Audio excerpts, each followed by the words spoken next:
جس طرح مردوں کے لیے پڑھنا ضروری ہے، اسی طرح عورتوں کے لیے بھی اس نماز کا پڑھنا لازمی ہے۔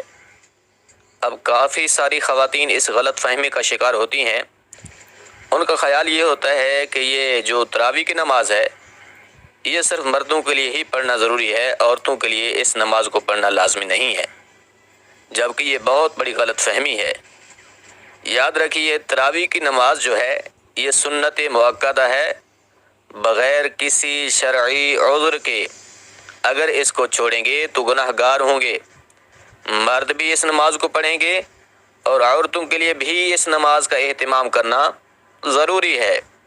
اگر خواتین بھی اس نماز کو بغیر کسی عذر کے چھوڑیں گی تو گناہ گار ہوں گی، گناہ ملے گا۔ اس لیے خواتین کو بھی اس نماز کا ضرور اہتمام کرنا چاہیے۔ اب مسئلہ یہ ہے کہ مرد حضرات جو ہیں وہ تو مساجد میں چلے جاتے ہیں جہاں پر باقاعدہ تراویح کی نماز جو ہے جماعت کے ساتھ ادا کی جاتی ہے، لیکن خواتین گھر کے اندر اس نماز کو کس طریقہ سے پڑھیں؟ اس نماز کے پڑھنے کا طریقہ کیا ہے؟ اس نماز کی نیت کیسے کریں؟ اور پھر اس نماز میں کون سی صورتیں پڑھیں؟ آج آپ کو مکمل اور آسان طریقہ تراویح کی نماز پڑھنے کا بتانے لگے ہیں۔ انشاءاللہ قوی امید ہے کہ بالکل آسان لفظوں میں آپ تراویح کی نماز کا طریقہ سیکھ پائیں گی۔ دیکھیں، سب سے پہلے تو عشاء کے 4 فرض پڑھیں۔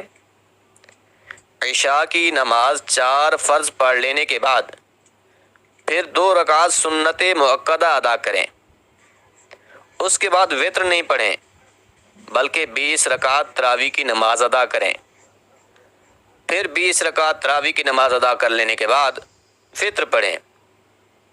کیا سنا کہ 4 فرض پڑھ لیے، 2 سنت مؤکدہ بھی پڑھ لیں، اس کے بعد پھر 20 رکعت پڑھیں اور پھر وہ 20 رکعت جو ہے 2 رکعت کر کے پڑھیں، یعنی 2 رکعت پڑھ کے سلام پھیر دیں، پھر اس کے بعد اور 2 رکعت پڑھ لیں۔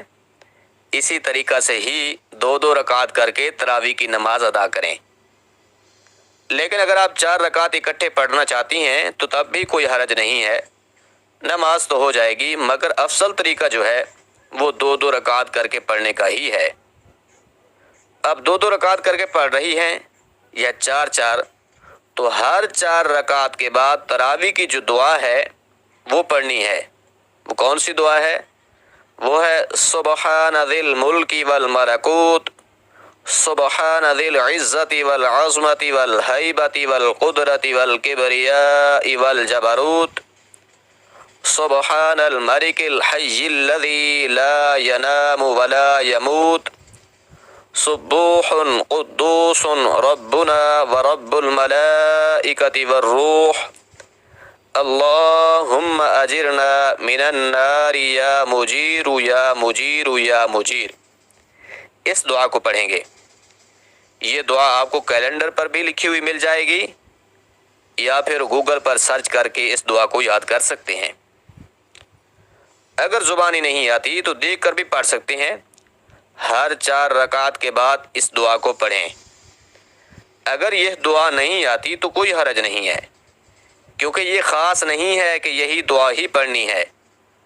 کوئی بھی دعا جو آپ کو یاد ہے وہی پڑھ لیں۔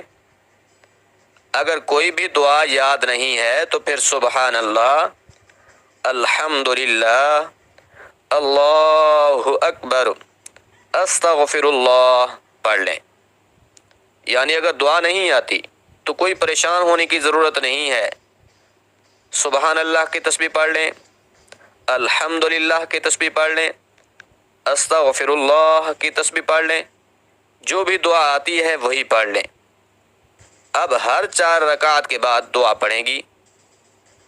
اگر یہ تراویح والی دعا آئے تو بہتر ہے، لیکن اگر نہ آئے تو پھر کوئی سی بھی دعا، کوئی ذکر یا تسبیح پڑھ سکتے ہیں۔ یعنی ہر 4 رکعت کے بعد اس طرح کی دعا یا تسبیح پڑھی جائے گی۔ 20 رکعت پھر اسی طریقہ سے ہی مکمل کریں گے۔ اب مسئلہ یہ ہے کہ ان 20 رکعتوں میں ہم نے کون کون سی صورتیں پڑھنی ہیں، تو اس حوالے سے یاد رہے کہ نماز تراویح کے لیے کوئی خاص صورتیں نہیں ہیں، یعنی یہ ضروری نہیں ہے کہ یہ صورتیں پڑھیں گے تو نماز ہوگی ورنہ نہیں، بلکہ جتنا بھی قرآن پاک آپ کو یاد ہے، کوئی رکوع آتے ہیں، کچھ صورتیں یاد ہیں، 10 صورتیں یاد ہیں تو 10 پڑھ لیں، 5 آتی ہیں تو 5 پڑھ لیں۔